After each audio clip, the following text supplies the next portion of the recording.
Hello, जय हिंद आप सभी लोगों को। और आज का इम्पोर्टेंट विषय है जी समिट। ग्रुप 7 का जो सम्मेलन होने जा रहा है इंग्लैंड के कॉर्नवॉल में, उसके बारे में आज हम विस्तृत चर्चा करेंगे और ये देखेंगे कि उसमें कौन कौन सी जी 7 कंट्रीज़ के अलावा कंट्री पार्टिसिपेट कर रही हैं, और ये भी देखेंगे कि भारत के उसमें क्या क्या इंपॉर्टेंट इशू होंगे। क्योंकि सबसे बड़ी बात ये है कि भारत को इस सम्मेलन में गेस्ट कंट्री के रूप में इंग्लैंड के प्राइम मिनिस्टर बोरिस जॉनसन के द्वारा इनवाइट किया गया है, और जो कि एक बहुत ही महत्वपूर्ण एक अपॉर्चुनिटी है इंडिया के लिए कि वहाँ पर वो अपनी बात को कैसे रखे। तो ये भी आजकल में देखा जाएगा, क्योंकि सम्मेलन आज यानी फ्राइडे से स्टार्ट हो चुका है। और उसके अलावा ये भी सबसे इंपॉर्टेंट विषय है कि अपने 8 दिन की विदेश दौरे पर, जो कि फर्स्ट डिप्लोमेटिक यात्रा है अमेरिका के राष्ट्रपति जो बाइडेन की इंग्लैंड के लिए, वो भी देखना होगा कि वहां पर क्या क्या जे बाइडेन अपने अपने कार्यों को रखते हैं या अपनी बातों को रखते हैं। क्योंकि वहीं रशिया से भी 16 जून को जे बाइडेन मिलने वाले हैं, वो भी हमें देखना होगा कि किस तरीके से जे बाइडेन अपनी बात को रखते हैं और क्या क्या जे बाइडेन की पॉलिसीज में चेंजेस आ रहे हैं, वो भी हम इंपॉर्टेंट तरीके से देखेंगे। तो फर्स्ट हम बढ़े जरा कि कौन कौन से टॉपिक आज हम पढ़ने वाले हैं। तो पहला जो है, सम्मेलन का आयोजन कहां होने वाला है, उस पॉइंट लोकेशन को हम देखेंगे, और पार्टिसिपेटिंग कंट्रीज कौन कौन सी हैं, ये हम कंप्लीटली इस वाले फर्स्ट टॉपिक में पढ़ रहे होंगे। दूसरा जो टॉपिक है वो है हिस्टोरिकल बैकग्राउंड ऑफ जी 7, यानी कि जी 7 कब बना, उसमें रशिया कब आया कब गया, ये सब हम चीजें पढ़ रहे होंगे। फिर तीसरा जो टॉपिक होगा वो सबसे important topic, important issue of this summit. इस सम्मेलन में क्या क्या महत्वपूर्ण इशू रहने वाले हैं, यानी कि लगभग 11 कंट्रीज यहां पर मिल रही हैं, 7 countries plus 4 countries, 4 country inviting member हैं। तो हम उन 11 कंट्रीज के बीच में ये देख रहे हो क्या क्या इंपॉर्टेंट इशू रहने वाले हैं, तो वो हम डिस्कस कर रहे होंगे। उसके बाद भाई इस जी 7 को कौन होस्ट कर रहा है, इंग्लैंड। और जब इंग्लैंड इसको होस्ट कर रहा है तो हमें ये देखना होगा कि इंग्लैंड के क्या क्या गोल होंगे इस सम्मेलन में, यानी वो किन किन बातों को रख रहा होगा। सेम यही चीज अमेरिका के साथ भी होगा। अमेरिका अपने किन किन बातों को रखता है यहां पर, क्योंकि ये टाइम कोविड वर्ल्ड का टाइम है और इस समय में सभी देश अपने बहुत ही इंपॉर्टेंट टॉपिक्स को रख रहे होंगे, बातों को रख रहे होंगे। और देखिए वहीं सबसे इंपॉर्टेंट बात क्या है, इंडिया। देखिए भारत के प्रधानमंत्री नरेंद्र मोदी जी को बोरिस जॉनसन ने इनवाइट किया था कि आप इंग्लैंड आए और इस सम्मेलन में पार्टिसिपेट करें, लेकिन भारतीय सरकार ने यह कह दिया था कि भाई भारत में अभी कोविड-19 की बहुत बुरी स्थिति है, इसलिए प्राइम मिनिस्टर वहां नहीं आ सकते हैं। But prime minister Narendra Modi क्या करेंगे, वर्चुअली वहां पर पार्टिसिपेट करेंगे। तो ये देखना होगा कि कौन कौन से इंपॉर्टेंट विषयों को प्राइम मिनिस्टर वहां पर रखते हैं। तो इन टॉपिक्स को हम देख रहे होंगे। तो चलिए फर्स्ट हम बढ़े जरा कि इस सम्मेलन को कहां पर किया जा रहा है। तो फर्स्ट जरा ध्यान दें, होस्ट कंट्री जो है वो इंग्लैंड है, और डेट जो है लगभग 11 to 13 जून के बीच में ये सम्मेलन होने वाला है, यानी आज कल और परसों में। ठीक है, लोकेशन है यूनाइटेड किंगडम का कॉर्नवॉल। देखिए कॉर्नवॉल इंग्लैंड में जो प्रांत है, तो ये इंग्लैंड के लास्ट पॉइंट में है, और यहाँ पर एक बे है, यहाँ इसे बोलते हैं कार्बिस बे। तो कार्बिस बे के कॉर्नवॉल में एक जगह है कार्बिस बे, वहां पर ये सम्मेलन होने वाला है। और कार्बिस बे और जो कॉर्नवॉल है वो इंग्लैंड का एक बहुत ही महत्वपूर्ण शहर मान लीजिए या क्षेत्र मान लीजिए, क्योंकि जो इंडस्ट्रियल टाइम पीरियड था इंग्लैंड का, उस समय में कॉपर और टिन का सबसे बड़ा रिसोर्स पूरी दुनिया में ही माना जाता था, क्योंकि उस समय पूरे वर्ल्ड में कॉपर टिन इन सब का प्रोडक्शन उस तरीके से नहीं हो रहा था। और इंग्लैंड जो कि इस इंडस्ट्रियलाइजेशन के दौर में सबसे आगे था, वो कॉर्नवॉल की वजह से था।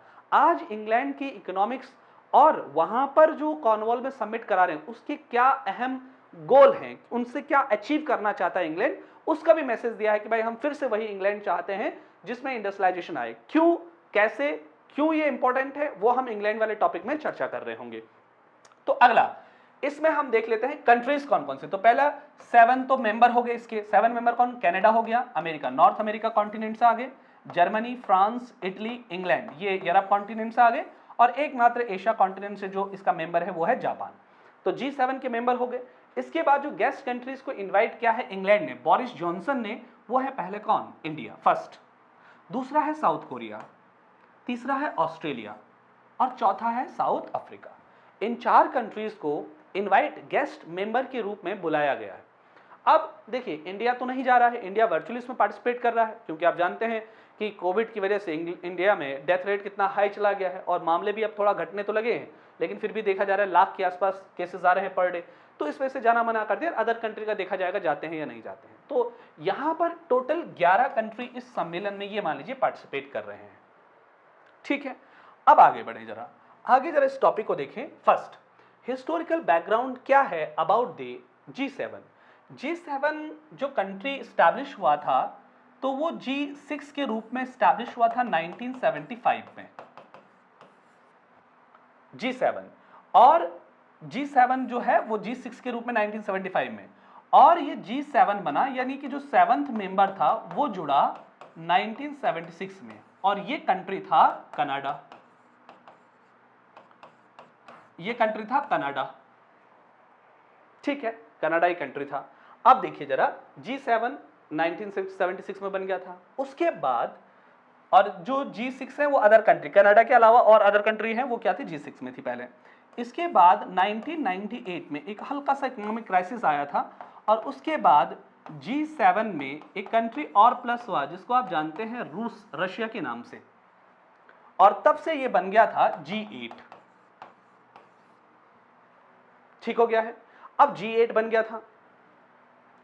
G8 बनने के बाद लगातार ये चलता रहा, और इन कंट्रीज ने वर्ल्ड में सबसे जबरदस्त परफॉर्मेंस भी किया, नो डाउट।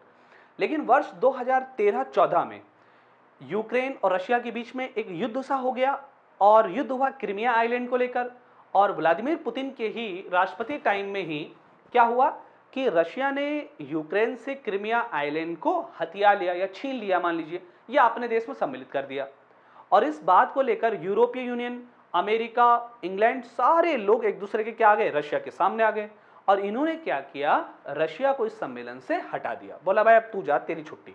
और फिर से ये क्या बन गया, G7 बन गया 2014 के बाद, और अभी तक ये 2014 के बाद G7 ही है, और ये G7 का सम्मेलन ही हो रहा है। रशिया को कंप्लीटली हटा दिया गया इस सम्मेलन से। ये एक ब्रीफ इंट्रोडक्शन था किसके बारे में, G7 के। G7 के क्या क्या गोल रखे गए भाई, गोल क्या क्या रखे गए, डेमोक्रेसी को बढ़ाना, ह्यूमन राइट्स को बढ़ाना, ह्यूमन राइट्स के साथ साथ पूरे कंट्रीज में जितने भी डिस्प्यूट है उन सबको अलग करना, यानी कि इन्होंने शांति पर बल दिया, क्योंकि कोई युद्ध नहीं होगा, शांति पर हमेशा बल दिया, इसीलिए रशिया को बैठा दिया क्योंकि अशांति को लाया। तो इन सब विषयों के साथ ही आगे बढ़ने लगे और बहुत अच्छे से काम भी करने लगे, और ये मान लीजिए प्रेजेंट टाइम में 46% जीडीपी का, वर्ल्ड जीडीपी का 46% कहां से आता है, इन्हीं G7 कंट्री से आता है। That is a very important point कि वर्ल्ड जीडीपी का 46% कहां है, इन G7 कंट्री। ये दुनिया की सबसे बड़ी अर्थव्यवस्थाएं हैं जिनका ये सम्मेलन होने जा रहा है। ठीक है, अगले पॉइंट की ओर बढ़े, और अगला पॉइंट देखिए जरा, इंपॉर्टेंट इश्यूज क्या रहने वाले हैं इस सम्मेलन में। इस सम्मेलन में जो इंपॉर्टेंट इशू रहने वाले हैं, तो उसमें पहला देखिए कोरोना वायरस और चाइना। देखिए अमेरिका कितना एकदम पूरी तरीके से तैयार है चाइना को घेरने के चक्कर में कि वुहान लेब से ही क्या निकला है, कोरोना वायरस निकला है, और अमेरिका लगातार पूरी दुनिया को खड़ा भी कर रहा है चाइना के खिलाफ।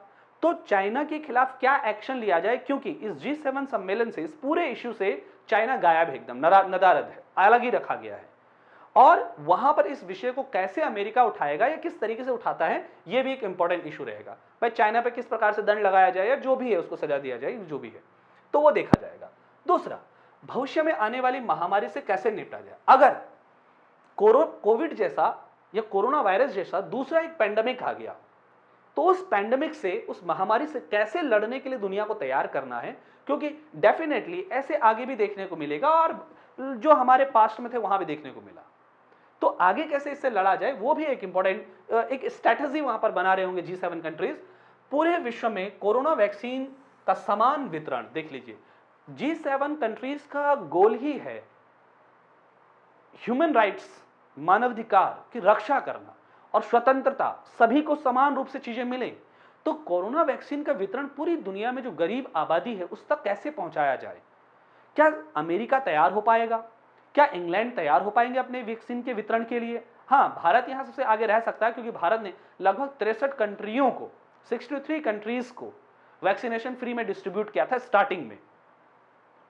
ठीक है, तो ये भी एक इंपॉर्टेंट टॉपिक रहेगा। और दूसरा, इजराइल पैलेस्टीन वाला जो अभी वॉर हुआ था, उसके बाद पैलेस्टाइन का क्या होगा आगे, क्या उसके साथ ऐसा फिर से ना हो, या जो भी विषय है वो भी एक इंपॉर्टेंट टॉपिक रहेगा, यानी घेरा हुआ रहेगा। क्योंकि देखिए अमेरिका, इंग्लैंड, ये सारी कंट्रीज इंपॉर्टेंट रोल प्ले करते हैं इन सब में। ठीक है, तो ये इंपॉर्टेंट टॉपिक रहने वाले हैं। अगले टॉपिक की जरा हम आगे बढ़ें तो देखिए, ये बोरिस जॉनसन साहब हैं। बोरिस जॉनसन साहब इंग्लैंड का रिप्रेजेंटेशन और क्या क्या गोल रखेंगे वहां पर, ये सबसे इंपॉर्टेंट है। पहला, बोरिस जॉनसन साहब ने इस सम्मेलन को एक नया नाम देने की कोशिश करी, प्रिंसिपल ऑफ D10 या D11 भी इसे बोल सकते हैं। उन्होंने कहा है कि पूरी दुनिया को D10 की ओर ध्यान करें। Democratic country 10 democratic country, democratic 10 यानी लोकतांत्रिक 10 देश, यानी 7 तो हो गया अब मेंबर ग्रुप। ऑस्ट्रेलिया हो गया, इंडिया हो गया और साउथ कोरिया हो गया, और अगर साउथ अफ्रीका को भी शामिल कर दे तो D11 हो जाता है। लेकिन उन्होंने कोड क्या है D10 को, दक्षिण अफ्रीका को उन्होंने साइड रखा है। उन्होंने कहा है D10 जो है ये वर्ल्ड जो भी एक नया व्यवस्था है डेमोक्रेसी की, उसे फैलाने, उसे मजबूत बनाने के लिए किस प्रकार से काम करे। पहले इन्होंने एक कॉन्सेप्ट तो ये दिया, इसे हमें समझना होगा। दूसरा, इंग्लैंड के इसमें क्या क्या गोल होंगे। देखिए, इंग्लैंड ब्रेग्जिट हो चुका है, यूरोपीय यूनियन से अलग हो चुका है, अब उसके सामने इकोनॉमिकली बहुत बड़ी बड़ी चुनौतियां हैं। पहले यह कहा जा रहा था कि जब यूरोपीय यूनियन से इंग्लैंड अलग होगा तो उसके सामने रोजगार की बड़ी समस्याएं होंगी, उत्पादन की बड़ी समस्याएं होंगी। लेकिन वही दूसरी ओर पेंडेमिक और ऊपर से मार डाल दिया। तो इसलिए बोरिस जॉनसन भारत की तरफ ज्यादा उदार लिबरल रवैया अपना दिखा रहे हैं कि भारत के साथ हम अपने इकोनॉमिकल रिश्तों को और कैसे मजबूत बना सकें, ऑस्ट्रेलिया के साथ, दक्षिण अफ्रीका के साथ, साउथ कोरिया के साथ। और इसीलिए उन्होंने इस सम्मेलन में इन कंट्री को इनवाइट भी किया है। चाइना के साथ जाने से तो रहे, क्योंकि चाइना इस समय आप जानते हैं पूरी दुनिया के निशाने पर है, तो चाइना की तरफ जा नहीं सकते हैं, तो इंडिया को ज्यादा प्रायोरिटी दे रहे हैं, पहला इकोनॉमिकली। दूसरा जो इंपॉर्टेंट इशू है इनका, वो है यूरोपीय यूनियन से कैसे, और स्कॉटलैंड को लेकर जो आजकल विवाद चल रहा है, क्योंकि स्कॉटलैंड चाह रहा है कि कहीं ना कहीं यूरोपीय यूनियन से अभी भी इकोनॉमिकली रिश्ते रखे जाएं, लेकिन इंग्लैंड चाह रहा है कि ऐसा बिल्कुल ना हो। तो उस मुद्दे को कैसे शांतिपूर्वक तरीके से निपटाया जाए। जैसे आज का न्यूज़पेपर भी आपने पढ़ा होगा, तो उसमें जय बाइडेन इंग्लैंड जाने से पहले ये उन्होंने स्टेटमेंट दे दिया था, कल ये स्टेटमेंट दे दिया था कि भाई इंग्लैंड स्कॉटलैंड के साथ शांतिपूर्वक रवैया अपनाए, और रशिया को उन्होंने खुला चैलेंज किया, रशिया अपनी गतिविधियों को रोक ले, क्योंकि उसका क्या मिलेगा, उसको एकदम सही जवाब मिलेगा। और क्योंकि रशिया से भी मुलाकात होने वाली है, इंग्लैंड से भी मुलाकात होने वाली है, मुलाकात होने से पहले ही क्या दे दिया है, एक तरह का आपसे वार्निंग समझ लीजिए, है ना। तो यहां पर इंग्लैंड के प्राइम मिनिस्टर के लिए भी बहुत बड़ी बड़ी चुनौतियां हैं ब्रेक्जिट से बाहर आने के बाद। ठीक है, उसके बाद चले, जे बाइडेन अमेरिका 8 दिन की यात्रा पर है, और 8 दिन की यात्रा पर है इंग्लैंड में। और देखिए वहां पर वो किन इंपॉर्टेंट इश्यूज को रखेंगे, भाई ये सबसे महत्वपूर्ण है। देखिए, डोनाल्ड ट्रंप के बाद जे बाइडेन आए, डोनाल्ड ट्रंप की नीति एकदम अलग थी। अलग कैसे थी उनकी नीति, चाइना को देखा उन्होंने एकदम से अपने घर में घुसना ही नहीं दिया, अपने ही घर के अंदर यानी यूएसए के ही अंदर उन्होंने यूएसए को ही पावरफुल बनाने का कोशिश किया। वर्ल्ड लीडरशिप से उन्होंने कोई मतलब नहीं रखा, उन्होंने कहा वर्ल्ड में जो होता रहे हो रहे, लेकिन हम अपने लोगों को रोजगार दे पाए, अपने अंदर की अर्थव्यवस्था को अच्छा बना पाए, ये हमारे सबसे बड़ा गोल है। लेकिन जे बाइडेन अपने आप को फिर से ग्लोबल लीडर यानी अमेरिका को एक ग्लोबल लीडर बनाने की और कदम बढ़ा रहे हैं, ये इनकी पॉलिसीज में भी रही है हमेशा से। और उन्होंने देखिए साथ ही साथ पहले तो देखिए स्कॉटलैंड वाले विषय पर बोला, दूसरा रशिया को बोला, क्योंकि जे बाइडेन 16 जून को व्लादिमीर पुतिन से भी मुलाकात होने वाली है, और उससे पहले उन्होंने रशिया को यह बोल दिया साफ साफ कि भाई देखिए आपको बिल्कुल भी अपनी सीमाओं में रहकर काम करना होगा, अगर उससे बाहर निकले आप तो उसका माकूल जवाब आपको मिलेगा, ये बात ध्यान रखिएगा। और चीन को घेरने के लिए भी रशिया को कहीं ना कहीं मुलाकात करना पड़ रहा है जे बाइडेन साहब को, यह सबसे इंपॉर्टेंट टॉपिक होगा। दूसरा, वर्ल्ड इकोनॉमिक क्राइसिस में कैसे जे बाइडेन अमेरिका को सही तरीके से आगे ले जा पाए, क्योंकि देखिए एक तरफ चाइना को भी घेरना है, दूसरी तरफ अमेरिका की अर्थव्यवस्था को भी अच्छा बनाना है, तीसरी तरफ पूरी दुनिया को वैक्सीनेशन भी देना है, और अपने आप को क्या करना है, वैश्विक लीडर के रूप में भी उभारना है। तो जे बाइडेन के सामने वहां भी बहुत इंपॉर्टेंट क्या है, चुनौतियां हैं। इस सम्मेलन में उनका मेन फोकस इसी के ऊपर होगा। अगला, भारत के लिए चलें। भारत के लिए अब प्रधानमंत्री मान लीजिए नरेंद्र मोदी वहां पर वर्चुअली मीटिंग में पार्टिसिपेट करें तो किन किन विषयों पर बोल सकते हैं। तो देखिए, चीन को घेरने का एक अच्छा मौका है इस समय, चीन क्योंकि इस सम्मेलन से क्या है, नदारद है। दूसरा, चीन बार बार सीमा का क्या कर रहा है, अतिक्रमण कर रहा है, और चीन ऐसे भी इस समय वर्ल्ड के टारगेट पर है, हर कोई चीन के खिलाफ बोल रहा है। तो इस समय ये दबाव बनाने का एक अच्छा मौका है कि भाई गलवान वैली में 2020 में आपने देखा, 2020 से ही पूरा समस्या का चल रहा है, जब गलवान वैली में डिस्प्यूट हुआ था उससे रिलेटेड तो इस समय चीन पर बोल सकता है। क्वाड, सबसे मेन बात, आप जानते हैं क्वाड में 4 कंट्रीज हैं। 4 कंट्रीज कौन कौन सी हैं? एक यूएसए हो गया, इंडिया हो गया, है ना, और जापान हो गया और ऑस्ट्रेलिया हो गया। 4 कंट्रीज हैं। अब ये 4 कंट्रीज इस सम्मेलन में भाग लेने वाली हैं। जब चारों भाग लेंगे तो चारों एक दूसरे के सामने बैठे होंगे, तो वो किस प्रकार से चाइना को काउंटर कर सकते हैं, वो भी क्वाड्रिलेटरल जो सिक्योरिटी एक एजेंसी है, जो पूरा डायलॉग है, उस पर भी बात कर सकते हैं। भारत उसे रख सकता है सामने, ठीक है।